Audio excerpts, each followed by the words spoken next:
back. Now, ladies and gentlemen, Paul McCartney has a brand new CD out. It's called Flaming Pie. It's a great CD. There's some amazing songs. And I had the rare opportunity last week to go to London and talk to the man himself. And he said we could talk about the CD and anything else that came up. Ladies and gentlemen, here's my little chat with Paul McCartney.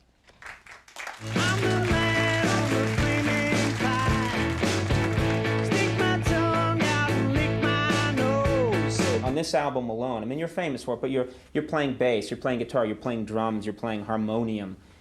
Is there an instrument that you've tried you just couldn't tackle?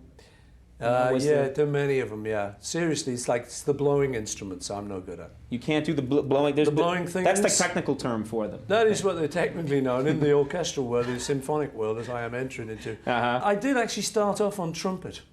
My dad gave me a trumpet when I was about 14, and I eventually traded it in for a guitar. Yeah. You just asking him first, saying, "Do you mind?" And he said, "I don't mind." No, I couldn't sing with it in my mouth. I heard your Let It Be on tuba just never sold as well. It just was not a big seller. I was noticing that you wrote a lot of these songs on holiday. When you go on vacation, you write songs. For your family, do they ever get annoyed that they say, "Dad, let's go water ski," and you think, water ski, that rhymes with... Water ski. And you start writing a song about water skiing, which ends the album and is very good, by the way. My kids are very supportive, you know, They know, ever since they've been little, there's been this guy in the corner of the room going, water ski, and so they're used to me now. So they don't mind. Right. They normally don't mind. And your son... Sometimes they want to watch something on TV, at which point I will be told to stop. That's a little strange. Paul McCartney sits down it's my TV. and is writing a song. It's your TV. I'm paying for this by songwriting. That doesn't cut any ice or water or whatever. They don't care. They say, "Paul McCartney, stop playing the guitar. We're trying to watch." No, they say, "Dad. Dad. Stop it." You should make them call you by your full name. I've said, "Look, I am Sir Paul McCartney. On your knees, so I beseech you, in the name of the royal liege, this television might be..." They don't go for it. Right now, you could be writing a great song, except you have to... Oh, right now? I am right now. Does it involve me in any way? No, just a second. Okay, there it is, finished. Really? Can I, come on, just have half the credit, because I was here? No. You didn't even know I was writing it. I could see in your eyes that a song was being written, so I think I should get some credit. Just 20%. It's all there. I cannot reveal it just yet.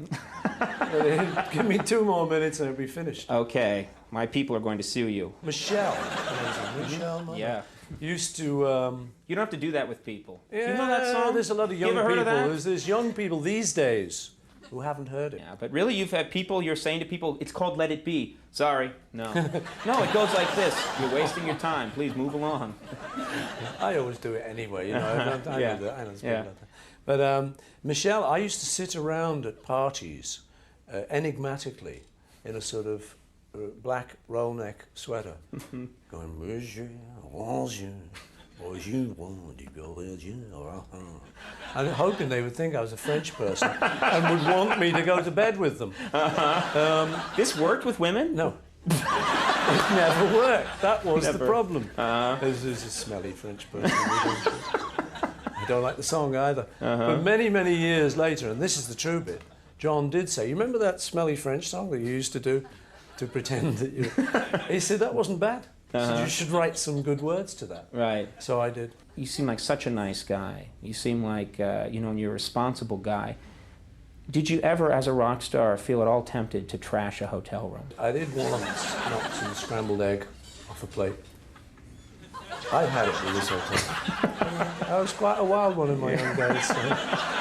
You know, coming up here through your offices, we saw these different Buddy Holly pictures and everything, and of course you're a huge fan. I'm a huge Buddy Holly fan, and that's kind of what, when I first could play rudimentary guitar, it's only 3 chords. That was one of the great things about You Buddy. can play Peggy Sue in an hour. All. Yeah. Most of them. Maybe I'm amazed. Not maybe amazed.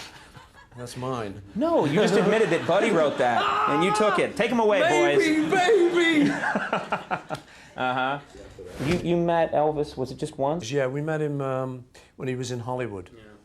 And the trouble with the anthology was we all had different memories of it, because it is so long ago. And, you know, time does things to those old memories. So Ringo remembered him never standing during the whole evening. That was Ringo's key memory. Mine was of him meeting us at the door. So there was the anthology. That's right. George said you were at an amusement park. You were all on a merry-go-round. You can't get a straight story. It was a bit here. like that, yeah. But it was wonderful to meet him because he was such a hero to us.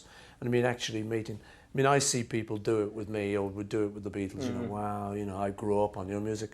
Well, we grew up on Elvis's music. So he was great. And he was at a great point in his life, I think, too. He was still all there. The Las Vegas drug doctor had not come to see him. Right. Oh, now that is, you know, allegedly, of course. I do not know that this happened. I understand there is an allegation that this kind of thing happened later in Elvis's life. I'm not stipulating this. No, Elvis was never involved with drugs. Probably not. The rumor that he ever got overweight, I find upsetting. That was probably There's no proof. No, this, exactly. I need just a little advice. I don't know if you're aware, because you live mostly here in England. My show is wildly popular in the United States, one of the most popular shows in the history of television. And I'm experiencing something right now that's a Conan mania, for lack of a better term. People would just, occasionally when I leave a hotel room or when I get out of my apartment in the morning, someone might recognize. No, nothing. Am I boring you? No, really. Sorry, no. Okay, you look like you're about to nod off. I looked like I was yawning there for a second. I've been recognized on occasion on the street. Yeah. I've had one or two people recognize me, and occasionally people have even approached me to say, "Hi, your show isn't that bad." So I know what you went through. Do you know what I'm saying? Yeah. Is it going to calm down at some point? I guess that's my question. I'm not sure, Colin. It might. It might, and if it does, don't be disappointed. It may, however, be building. You think? Well, if this song works out, I'm working on as we speak. The Conan song. There could be something in this. This could increase your fan level to 5 or 6. Could I just have one of these before I go? You've got all these platinum and gold albums, and I thought if I could just leave with one, it would be proof that I was here. Be okay. You know, the alarms will go off as you go out the door. It's like the Gap here. You leave with something and an alarm goes off. It's exactly like the Gap. That's where I got them. You got these at the Gap? I got these at the Gap. You can get everything there. I think that's it. Well, I'm finished with you, Conan. You finished? I think that's it, then. Now, you have people that are going to escort me out here and kind of toss me out onto the street. They've been briefed already. Okay. Well, so if... I guess I'll never be seeing you again, then. Nobody may be seeing you again. Okay. This may be the end of your series and career. Really? Yeah. But I have written this song now. Conrad's in London. He's a great chap. He's a terrific person, but he's never coming back. I love that song. It's not bad. I don't like the end where I get Don't killed. come back. Thanks very much for spending some time with us, and a thrill to meet you.